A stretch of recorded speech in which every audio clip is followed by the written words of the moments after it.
Hey guys, welcome to our YouTube channel. അപ്പം ഞങ്ങൾക്ക് ഇന്നലെ കുറച്ച് മീനൊക്കെ കിട്ടിയിട്ടുണ്ട്. ഇന്നോട്ട് എനിക്ക് നൈറ്റ് ഡ്യൂട്ടിയൊക്കെ സ്റ്റാർട്ട് ചെയ്യും. അപ്പോൾ പിന്നെ കറിയൊക്കെ നേരത്തെ വെച്ചിട്ട് പോവുകയാണെങ്കിൽ പിന്നെ പ്രശ്നമില്ലല്ലോ. അപ്പോൾ പിന്നെ കുറേ കാലമായിട്ട് പെട്ടിക്കാതിരിക്കുന്ന ചട്ടി എടുക്കുക. കാരണം ഇവിടെ മീൻ ഞങ്ങൾ വാങ്ങിക്കാൻ പോകുമ്പോൾ മീൻ ഒടുക്കത്തല്ല. നമ്മൾ ഇവിടെ ആണെങ്കിൽ കൗണ്ട് ചെയ്തൊക്കെ ആയിരിക്കും കേട്ടോ മീൻ തരുന്നത്. നമുക്ക് നമ്മുടെ നാട്ടിലൊക്കെ കിലോ കണക്കിലൊക്കെ അല്ലേ, മീൻസ് കിലോയ്ക്കൊക്കെ അല്ലേ റേറ്റ് വരുന്നത്. ഇവിടെ എന്ന് പറഞ്ഞു കഴിഞ്ഞാൽ എണ്ണത്തിനാണ് വില വരുന്നത്. അത് നമ്മൾ ഇവിടുത്തെ നാട്ടുകാരും കൂടെ അല്ലാന്ന് കാണുമ്പോഴത്തേനും അവരുടേതായിട്ടുള്ള റേറ്റൊക്കെ പറയും. നമ്മൾ എങ്ങനെയെങ്കിലുമൊക്കെ ബാർഗെയിൻ ചെയ്യാൻ നോക്കിയാൽ പോലും ആ റേറ്റിൽ നിന്ന് ഒരു ഇച്ചിരി കുറയ്ക്കത്തേ ഉള്ളൂ. ഒത്തിരി ഒന്നും അവർക്കറിയാലോ നമുക്ക് പിന്നെ ഇതിൻ്റെ കറക്റ്റ് പ്രൈസ് ഒന്നും അറിയത്തില്ല എന്നുള്ള കാര്യം. അതുകൊണ്ട് ഞങ്ങളിപ്പോൾ മീൻ മേടിയിട്ടൊക്കെ കുറവായിരുന്നു. ഞങ്ങൾ ചിക്കനൊക്കെ മേടിച്ച് അഡ്ജസ്റ്റൊക്കെ ചെയ്ത് അങ്ങ് പോയിക്കൊണ്ടിരിക്കുകയായിരുന്നു. അപ്പോൾ ഇന്നലെയാണ് ഞങ്ങൾക്ക് കേട്ടറിഞ്ഞത് ഇവിടെ വേറൊരു സ്ഥലമുണ്ട്. നമ്മൾ സ്ഥിരം മേടിക്കുന്ന സ്ഥലത്തു നിന്നായിരിക്കുമല്ലോ, അവിടെ ആയിരിക്കുമല്ലോ ഉള്ളത്, ഇപ്പോൾ ഏതെന്ന് വിചാരിച്ചുകൊണ്ട് പോകുന്നത്. അപ്പോൾ ഇന്നലെ ഞങ്ങൾ വേറൊരു സ്ഥലത്ത് പോയി. അവിടെ ചെന്ന് കഴിഞ്ഞപ്പോഴത്തേനും ഇതിനേക്കാളും വിലക്കുറവ്. കുഴപ്പമില്ല. കിളിമീനൊക്കെ 4 വാട്ട, ഇവിടെ വാട്ട എന്നാണ് പറയുന്നത്, മീൻ സെറ്റ് 4 സെറ്റ്. ആദ്യം ഒരു 3 സെറ്റിന് 100 രൂപ എന്ന് പറഞ്ഞു. 4 സെറ്റിന് ഞങ്ങൾ പറഞ്ഞു 4 സെറ്റിന് തരാമെന്ന് ചോദിച്ചു. അപ്പം കുഴപ്പമില്ല എന്ന് പറഞ്ഞിട്ട് ഓക്കെ എന്ന് പറഞ്ഞ് പുള്ളിക്കാരി പാക്ക് ചെയ്ത് ഇതെന്താ ലോട്ടറി ആണല്ലോ, കുഴപ്പമില്ല 4 സെറ്റിന് 100 രൂപ കിളിമീൻ. പിന്നെ അന്ന് അതെടുത്ത് ചെയ്തുകൊണ്ടിരുന്നത്. അപ്പോൾ പിന്നെ കിട്ടിയ സന്തോഷത്തിൽ വീട്ടിൽ മമ്മീനൊക്കെ വിളിച്ചു പറഞ്ഞു, മമ്മി ഞങ്ങൾക്ക് 4 സെറ്റിന് 100 രൂപയ്ക്കൊക്കെ കിട്ടി. ആ സന്തോഷം പുള്ളിക്കാരത്തി കേട്ടു. പുള്ളിക്കാരത്തി ഒരു 3 മീനും കൂടെ എക്സ്ട്രാ കിട്ടും. അപ്പോൾ പിന്നെ ഞങ്ങൾക്ക് അതിലും സന്തോഷം. എന്നാൽ പിന്നെ 2 മീനും കൂടെ എക്സ്ട്രാ മേടിച്ചേക്കാമെന്ന് പറഞ്ഞുകൊണ്ട് കറി വെക്കാനായിട്ട് ഒരു 2 മീൻ ഏതാണെന്നൊന്നും നമുക്കറിയത്തില്ല. കിട്ടിയ മീൻ പഴക്കം പൊട്ടിക്കുന്നതാണ്. ദീപാവലിയൊക്കെ വരാറായില്ല, അതുകൊണ്ട് പഴക്കത്തിൻ്റെയൊക്കെ വെച്ച് കേട്ടോ. അപ്പം ഒരു 2 വലിയ മീനും കൂടെ വാങ്ങിച്ചു. ഏത് മീനാ എങ്ങനെയാണെന്നൊന്നും നമുക്കറിയില്ല. നമുക്ക് കിട്ടിയപ്പോൾ കുഴപ്പമില്ല, കറി വയ്ക്കാനൊക്കെ ഉള്ള ടൈപ്പാണെന്ന് തോന്നി നമ്മൾ എടുത്തു. അതുകൊണ്ട് കുറേ കാലമായിട്ട് പെട്ടിക്കകത്ത് പൂട്ടിയിരിക്കുകയായിരുന്നു നമ്മുടെ ചട്ടി. അപ്പം നമ്മൾ ചട്ടി എടുക്കാൻ പോവുകയാണ് മീൻകറി വെക്കാൻ. മീൻകറിക്ക് ചട്ടിയല്ല നല്ലത്, അതുകൊണ്ട് നമ്മൾ ചട്ടി എടുക്കാൻ പോവുക. അപ്പം നമുക്ക് ചട്ടി കിട്ടി. കഴുകണം, വൃത്തിയില്ല. ചട്ടി കഴുകിയിട്ട് നമുക്ക് മീൻകറി വെക്കാം. ആക്ച്വലി എനിക്ക് മീൻകറി വെക്കാൻ അത്ര വലിയ പരിചയമൊന്നുമില്ല. കാരണം ഞങ്ങളുടെ മീൻകറി സ്പെഷ്യലിറ്റി മമ്മിയായിരിക്കും എപ്പോഴും മീൻകറി ഉണ്ടാക്കുന്നത്. ഇനിയിപ്പോൾ നമുക്ക് മീൻകറി ഉണ്ടാക്കി നോക്കാം. ബൈ. നമ്മൾ താമസിക്കുന്ന ഇപ്പോൾ ക്വാർട്ടേഴ്സിലാണ്. അപ്പം അതിൻ്റെതായിട്ടുള്ള പോരായ്മകളൊക്കെ കാണും, ക്ഷമിക്കുക. അപ്പം ചട്ടി നമ്മുടെ സുന്ദര കുട്ടപ്പനായിട്ടുണ്ട്, കണ്ടില്ലേ? അടിപൊളിയായി കഴുകി വെച്ചിട്ടുണ്ട്. ഇതിനകത്ത് നമുക്കിനി മീൻകറി ഉണ്ടാക്കാം. നമ്മൾ കുറച്ച് പുളി എടുത്തു കേട്ടോ. പുളി വെള്ളത്തിലിട്ട് വെക്കാൻ വേണ്ടിയിട്ട് കുറച്ച് പുളി എടുത്തു. പുളി നമ്മൾ വെള്ളത്തിൽ ഒഴിച്ച് വെക്കുവാണ്. കുറച്ച് നേരം വെള്ളത്തിൽ കിടന്നിട്ട്. യൂഷ്വലി ഞങ്ങളാണെങ്കിൽ ഞങ്ങളുടെ പച്ചക്കറി സാധനമല്ല കേട്ടോ, ഈ സബോള, വെളുത്തുള്ളി, ഇഞ്ചി സാധനങ്ങളൊക്കെ വെക്കുന്ന സ്ഥലമായിട്ടോ ഇത്. പക്ഷേ വേറൊരു കാര്യം എന്താണെന്ന് വെച്ച് കഴിഞ്ഞാൽ നമുക്ക് ചുമന്നുള്ളി ആകെ ഇത്രയേ ഉള്ളൂ. ചുമന്നുള്ളി ഇല്ലാതെ നമുക്ക് മീൻകറി ശരിയാകത്തില്ല. അപ്പം എന്നായും നമുക്ക് ഓർഡർ ചെയ്യാം. ബ്ലിങ്കിറ്റ് ഉണ്ടല്ലോ.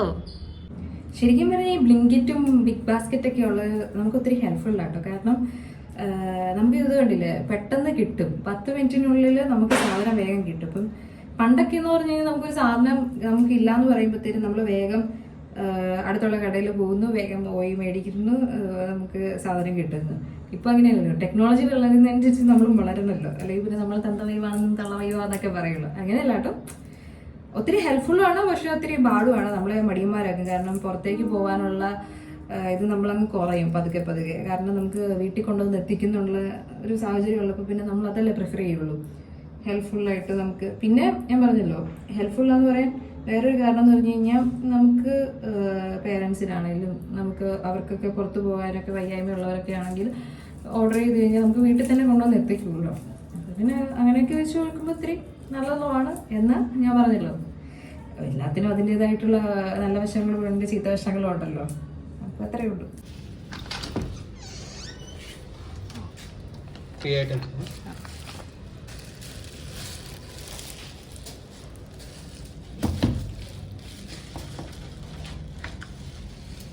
അപ്പം നമ്മുടെ സാധനങ്ങളൊക്കെ എത്തിയിട്ടുണ്ട്.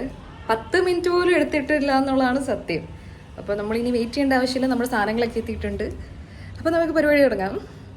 നമ്മുടെ വെളുത്തുള്ളി, ചുവന്നുള്ളി, ഇഞ്ചി, ഇത് 3 റെഡി ആയിട്ടുണ്ട് കേട്ടോ. അപ്പോൾ നമ്മുടെ ജിന്നിൻ്റെ കുപ്പിലേക്ക് നമ്മുടെ വെളിച്ചെണ്ണ ഒഴിച്ച് വെച്ചിട്ടുണ്ട്. പിന്നെ നമ്മുടെ ബാക്കി സാധനങ്ങൾ മുളക്, മഞ്ഞൾപ്പൊടി, കരിവേപ്പില, ചുവന്നുള്ളി, വെളുത്തുള്ളി, ഇഞ്ചി, ഇഞ്ചി നമ്മൾ ചെറുതായിട്ടൊന്ന് മിക്സിയിലിട്ടൊന്ന് ചതച്ചിട്ടുണ്ട്. അപ്പോൾ ഇത്രയേ ഉള്ളൂ. ഇനി നമുക്ക് മീൻകറി ഉണ്ടാക്കാം. അപ്പോൾ നമ്മുടെ ചട്ടി നമ്മൾ അടുപ്പത്ത് വെച്ചിട്ടുണ്ട്. ഇനി നമുക്ക് വെള്ളം മാറിക്കഴിയുമ്പോൾ വെളിച്ചെണ്ണ ഒഴിക്കുക, കടുക് പൊട്ടിക്കുക, ഉലുവ ഇടുക. ഇത്രയേ ഉള്ളൂ. നമ്മൾ കുറച്ച് വെളിച്ചെണ്ണ ഒഴിക്കാൻ പോവാം കേട്ടോ. വെളിച്ചെണ്ണ ഒഴിക്കാൻ പോകുന്നു. വെളിച്ചെണ്ണ ഒഴിച്ചു, എണ്ണ ചൂടാവട്ടെ. അത് കഴിയുമ്പോൾ തന്നെ നമുക്ക് കടുകും ഉലുവയും കൂടെ പൊട്ടിക്കണം. ഇതാട്ടോ. അപ്പോൾ എണ്ണ ചൂടായിട്ടുണ്ട്. നമുക്ക് കുറച്ച് കടുക് ഇടുക കേട്ടോ. കടുകിട്ടു,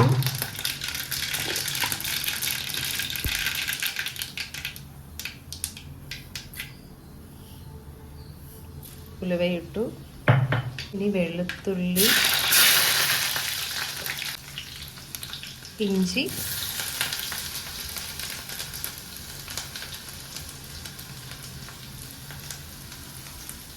ഇതിൻ്റെ ഒരു പച്ചമണം മാറിക്കഴിയുമ്പോഴത്തേനും നമുക്കാണെങ്കിൽ ചുമന്നുള്ളി ഇടാം കേട്ടോ.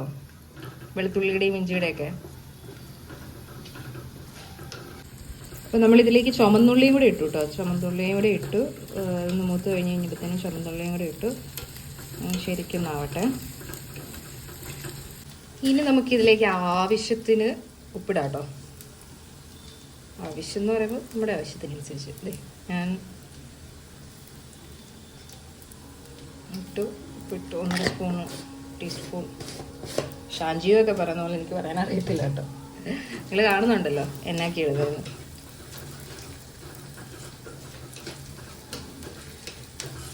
ഇനി നമുക്ക് കുറച്ച് പൊടി, നമ്മുടെ പൊടികളൊക്കെ ഇടാം.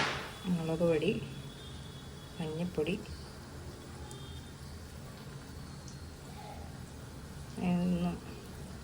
അതിൻ്റെയൊക്കെ ഒന്ന് പച്ചമണം മാറട്ടെ. പച്ചമണം മാറി നമ്മളിതിലേക്ക് പുളിവെള്ളവും കുറച്ച് വെള്ളം കൂടെ കൂട്ടി ഒഴിച്ചിട്ടുണ്ട്. ഇനി നന്നായിട്ട് തിളക്കട്ടെ. ഇനി ഇതവിടെ കിടന്ന് തിളക്കട്ടെ കേട്ടോ. മീൻകറി ഇന്നലെ തന്നെ നമ്മൾ കഴുകി ഫ്രിഡ്ജ് വെച്ചിട്ടുണ്ടായിരുന്നു കേട്ടോ. അപ്പം ഇന്നലെ തന്നെ കഴുകി വെച്ചിട്ടുണ്ടായിരുന്നു. അതുകൊണ്ട് ഇനി കഴുകേണ്ട ആവശ്യമൊന്നുമില്ല. ഇതാട്ടോ മീൻ. ഈ മീൻ അറിയാവുന്നവരൊന്ന് പറയണേ ഇതെന്നാ മീനാണ്. അപ്പം നമ്മളിനി തിളച്ച് കഴിയുമ്പോഴത്തേക്കും ഈ മീൻ അങ്ങോട്ട് ഇടാം. ഭയങ്കരമായിട്ട് പടക്കം പൊട്ടിക്കുന്നതിൻ്റെ ഒച്ച വരുന്നുണ്ടല്ലേ. ഇത് നമ്മുടെ കറി തിളച്ച് വന്നിട്ടുണ്ട്. ഇനി നമ്മൾക്ക് അതിനകത്തേക്ക് മീനിൻ്റെ കഷ്ണങ്ങൾ ഇടാം കേട്ടോ. അപ്പോൾ നമ്മുടെ മീൻകറി തിളയ്ക്കാൻ വേണ്ടിയിട്ട് വെച്ചിട്ടുണ്ട്. മീഡിയം ലെവലിലാട്ടോ നമ്മൾ വെച്ചേക്കുന്നത്. ഇനി അത് തിളക്കട്ടെ. അപ്പോൾ ഈ ഗ്യാപ്പ് നമുക്ക് യൂട്ടിലൈസ് ചെയ്യാൻ വേണ്ടിയിട്ട് നമുക്ക് ഈ പാത്രങ്ങളൊക്കെ നമുക്കൊന്ന് ക്ലീൻ ചെയ്ത് വെച്ചേക്കാം. എല്ലാത്തിനും നമ്മളൊരു സമയം പോലും കളയരുതല്ലോ.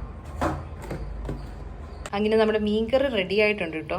നല്ല വെട്ടി തിളച്ച മീൻകറി ഇങ്ങനെ വന്നുകൊണ്ടിരിക്കുകയാണ്. അപ്പം നമുക്ക് ഇത്രയേ ഉള്ളൂ. അപ്പോൾ എല്ലാവരും വീട്ടിൽ ട്രൈ ചെയ്യുക. സിമ്പിൾ ആൻഡ് ഹമ്പിൾ ആൻഡ് നമ്മുടെ മീൻകറി ഇവിടെ റെഡി ആയിട്ടുണ്ട്. എല്ലാവരും ട്രൈ ചെയ്യുക, നോക്കുക. എനിക്കറിയാം എന്നെക്കാളും എക്സ്പേർട്ട് ആയിട്ടുള്ള ആൾക്കാരാണ് നിങ്ങൾക്ക് എല്ലാവർക്കും മീൻകറി ഉണ്ടാക്കാൻ അറിയാം. ഞാൻ പറഞ്ഞു തന്നിട്ട് ഉണ്ടാക്കേണ്ട ആവശ്യമില്ല. എന്നാലും ചുമ്മാ ഇത്രയൊക്കെ അല്ലേ ഉള്ളൂ. എല്ലാവരും ഒന്ന് ട്രൈ ചെയ്യുക, സപ്പോർട്ട് ചെയ്യുക, സബ്സ്ക്രൈബ് ചെയ്യുക, ലൈക്ക് ചെയ്യുക, ഷെയർ ചെയ്യുക. അപ്പോൾ ടാറ്റാ, ബൈ, സീ യു.